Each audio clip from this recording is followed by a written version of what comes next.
দেখছেন কলকাতা টিভি। শুরু করছি ধর্মযুদ্ধ 2024। আপনারা জানেন আজ লোকসভা ভোটের তৃতীয় দফার নির্বাচন রয়েছে সারা দেশে এবং সারা দেশের 94টি লোকসভা কেন্দ্রে রয়েছে আজ নির্বাচন এবং তার মধ্যে আজ রাজ্যের 4টি কেন্দ্র যে রয়েছে মালদা উত্তর, মালদা দক্ষিণ, মুর্শিদাবাদ এবং জঙ্গিপুর, এই 4টি কেন্দ্রে রয়েছে আজ ভোট গ্রহণ এবং আজ সকাল 7টা থেকেই আমরা দেখছি যে ভোট গ্রহণ শুরু হয়েছে এবং গ্রাফিক্সের মাধ্যমে আপনাদের সামনে আমরা তুলে ধরবো যে কোন কেন্দ্রে কে কে প্রার্থী রয়েছে তা কিন্তু আপনারা দেখতে পাবেন কলকাতা টিভির পর্দায় ইতিমধ্যে। এবং আমি যেমনটা জানাচ্ছিলাম আপনাদের, মালদা উত্তরে কিন্তু প্রসূন বন্দ্যোপাধ্যায়, প্রাক্তন আইপিএস অফিসার প্রসূন বন্দ্যোপাধ্যায় তৃণমূল প্রার্থী তিনি। অন্যদিকে মালদা উত্তরের যিনি বিজেপি প্রার্থী অর্থাৎ খগেন মুর্মু, তাকে কিন্তু এবার প্রার্থী করেছে বিজেপি। আপনাদের জানিয়ে রাখি খগেন মুর্মুই কিন্তু এই যে লোকসভা কেন্দ্রটি, এই লোকসভা কেন্দ্রের বিদায়ী সাংসদ এবং তাকেই কিন্তু আবারও 2024-এ ভরসা করা হয়েছে। অন্যদিকে মালদাহ উত্তরের মুস্তাক আলম, তাকে কিন্তু কংগ্রেস এবছর প্রার্থী করেছে। অর্থাৎ বোঝাই যাচ্ছে যে এই তিন যে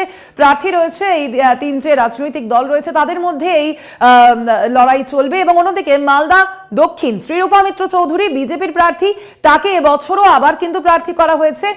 অন্যদিকে মালদা দক্ষিণের ঈশা খান চৌধুরী, আপনারা জানেন না আবু হাসেম খান চৌধুরীর ছেলে কিন্তু ঈশা খান চৌধুরী, তাকে এবছর প্রার্থী করা হয়েছে। মূলত আবু হাসেম খান চৌধুরীর শারীরিক অসুস্থতার কারণে ঈশা খান চৌধুরীকে এবার প্রার্থী করা হয়েছে। অন্যদিকে মালদা দক্ষিণ থেকে তৃণমূল প্রার্থী করেছে শাহনওয়াজ আলী রেহানকে। অর্থাৎ এই যে মালদা দক্ষিণ কেন্দ্রটি রয়েছে তার যে ফলাফল অবশ্যই সেদিকে আমাদের নজর থাকবে। অন্যদিকে জঙ্গিপুর যে কেন্দ্রটি রয়েছে সেখানে ধনঞ্জয় ঘোষ, তিনি কিন্তু বিজেপি প্রার্থী তথা উত্তর মুর্শিদাবাদ যে সাংগঠনিক জেলার বিজেপি সভাপতি তিনি।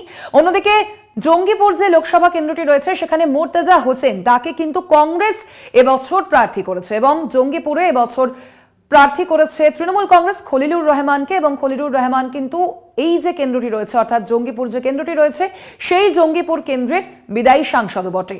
অন্যদিকে মুর্শিদাবাদ কেন্দ্র, সেদিকেও আমাদের নজর থাকবে। সেখানে কিন্তু গৌরীশঙ্কর ঘোষকে, তাকে কিন্তু প্রার্থী করেছে বিজেপি এবং তার পাশাপাশি গৌরীশঙ্কর ঘোষের বিজেপি প্রার্থীর পাশাপাশি মোহাম্মদ সেলিম অর্থাৎ বাম প্রার্থী কংগ্রেস সমর্থিত মোহাম্মদ সেলিম, তাকে কিন্তু এবার প্রার্থী করা হয়েছে।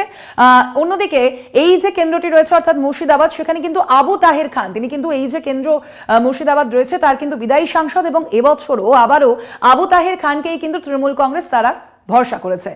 অবশ্যই যে 4টি কেন্দ্র রয়েছে তার যে চিত্র, তার যে প্রার্থী, তাদের নাম, অবশ্যই তাদের পরিচয় আমরা তুলে ধরলাম আপনাদের সামনে গ্রাফিক্সের মাধ্যমে। অন্যদিকে এই 4টি কেন্দ্রের মধ্যে এবার আমরা নজর রাখবো জঙ্গিপুরের দিকে। জঙ্গিপুরের রঘুনাথগঞ্জে বুথে উত্তেজনার ঘটনা, তৃণমূল নেতার সঙ্গে বচসা, হাতাহাতি বিজেপি প্রার্থীর, তৃণমূল ব্লক সভাপতিকে ধাক্কা দেওয়ার ঘটনাও ঘটেছে।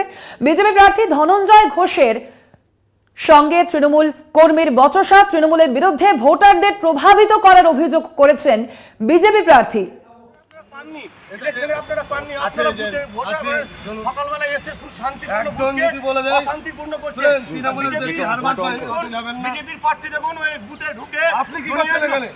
আমি ভোট দিতে এসেছি, ভোট কোথায়, লাইন কোথায়, লাইন কোথায়, আপনি লাস্ট লাইন আমার, লাস্ট লাইন আমার, এটা দেখেন কেসে কনভেন্স করছে, বুথে কনভেন্স করছে, কেসে আল্লাহ মস্তানি কানা কেসে ऐसा कर रहा है आप,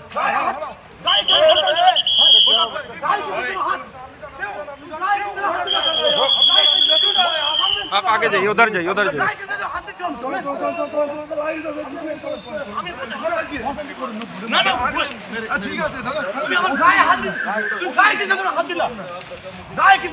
ভোটার কেছে ক্যান্ডিডেট ঢুকে তুই কিভাবে গায়ে হাত দিলা, গায়ে কিসের জন্য হাত দিলা, এই গায়ে হাত দিলা, গায়ে হাত দিলা কিন্তু ভুল করলা, মনে থাকে কেন, এই গায়ে হাত ঠিক করো। ঠিক এই বিষয়ে আমরা কথা বলবো, আরো বিস্তারিত জানবো। সরাসরি রয়েছেন আমাদের বিশেষ প্রতিনিধি দেবজ্যোতি ঘোষ। দেবজ্যোতি, অর্থাৎ প্রথমে কিন্তু শীতলকুচির ঘটনার মতো একটি হুঙ্কার দিয়েছেন ধনঞ্জয় ঘোষ এবং তারপরে রীতিমতো তৃণমূল কর্মীর সঙ্গে বচসা। অর্থাৎ বোঝাই যাচ্ছে যে জঙ্গিপুর কেন্দ্র কিন্তু ইতিমধ্যেই উত্তপ্ত। সেক্ষেত্রে এখনো পর্যন্ত এই ধনঞ্জয় ঘোষের বিরুদ্ধে কি অভিযোগ সামনে আসছে?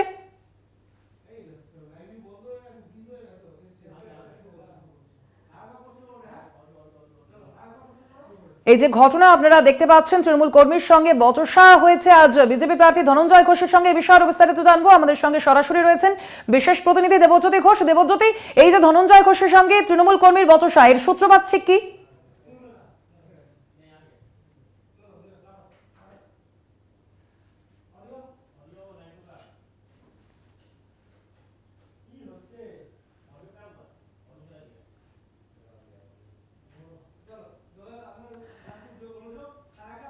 যান্ত্রিক কারণে যোগাযোগ বিচ্ছিন্ন হয়েছে আমাদের বিশেষ প্রতিনিধির সঙ্গে।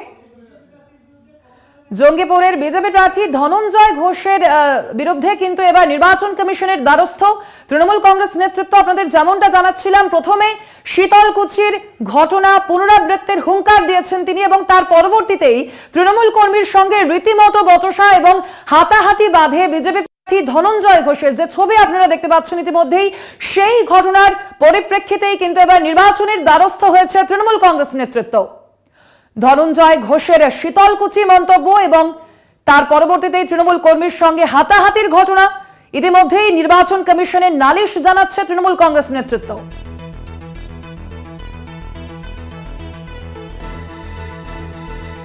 আমরা কথা বলবো এই বিষয়ে আরো বিস্তারিত। ফোন লাইনে রয়েছেন আমাদের বিশেষ প্রতিনিধি দেবজ্যোতি ঘোষ। দেবজ্যোতি, কি জানা যাচ্ছে তৃণমূল কংগ্রেস নির্বাচন কমিশনে ঠিক কি অভিযোগ জানাচ্ছে? দেখো, সুন্দর এবং মনোরম পরিবেশের মধ্যে নির্বাচন শুরু হলেও যত সময় যাচ্ছে ততই কিন্তু উত্তাপ বাড়ছে, এবং সব জায়গাতেই কিন্তু তার কেন্দ্রবিন্দুতে রয়েছেন ভারতীয় জনতা পার্টির প্রার্থী ধনঞ্জয় ঘোষ।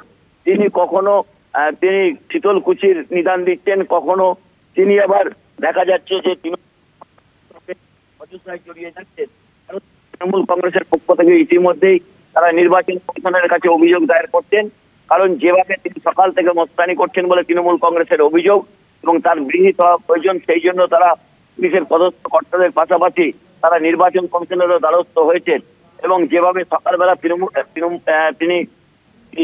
তিনি হুঙ্কার দিয়েছেন যে একেবারে শীতলকুচির মতো ঘটনা ঘটিয়ে দেবে কেন্দ্রীয় বাহিনী, তা নিয়ে কিন্তু তৃণমূল কংগ্রেস সোচ্চার হয়েছে।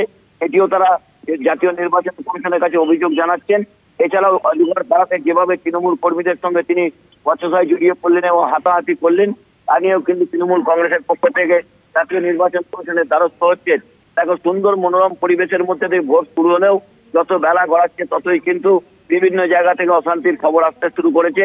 এই মুহূর্তে সেকান্দারপুর বলে একটি এলাকায়, সেখানেও কিন্তু ধনঞ্জয় ঘোষ গেছেন, এবং সেখানেও তিনি তৃণমূল কর্মী সমর্থক এবং সাধারণ মানুষের সঙ্গেও কিন্তু তিনি বিতর্ক জড়িয়ে পড়েছেন, এবং সেখানে সেখান থেকে তাকে জাতীয় নির্বাচন কমিশনের পক্ষ থেকে বুথের বাইরে নিয়ে যাওয়া হয়েছে, এবং তার সঙ্গে এই মুহূর্তে কথা বলছেন।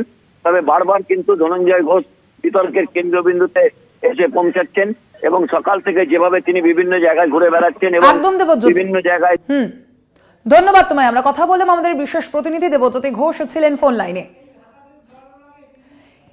তৃণমূল কর্মীর সঙ্গে এই হাতাহাতিতে জড়ানোর আগে শীতলকুচি সম্পর্কে তিনি যে বিস্ফোরক মন্তব্য করেছিলেন, যার পরিপ্রেক্ষিতে নির্বাচন কমিশনে গিয়েছে তৃণমূল, শোনাবো আপনাদের। পায়ের তলায় মাটি সরে গেছে, হতাশায় ভুগছেন, বিষক্রিয়া ছড়াচ্ছে সাম্প্রদায়িকতার, এবং মানুষের অধিকার খর্ব করার চেষ্টা করা হচ্ছে। কোথাও কোথাও বুথ রিগিং, বুথ জ্যাম করে জেতার তারা চেষ্টা করছে। সবটাই তাদের বৃথা যাবে।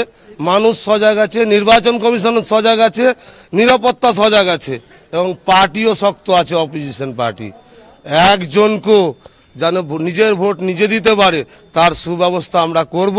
নির্বাচন কমিশনের যেমন করছে আমরাও করব। বুথ রিগিং করে কেউ ছাড় পাবে না। প্রয়োজনে 21 বিধানসভায় শীতলকুচি আমরা শুনেছিলাম, সেটা কোনো করতে পারে নির্বাচন কমিশনারের নিরাপত্তা।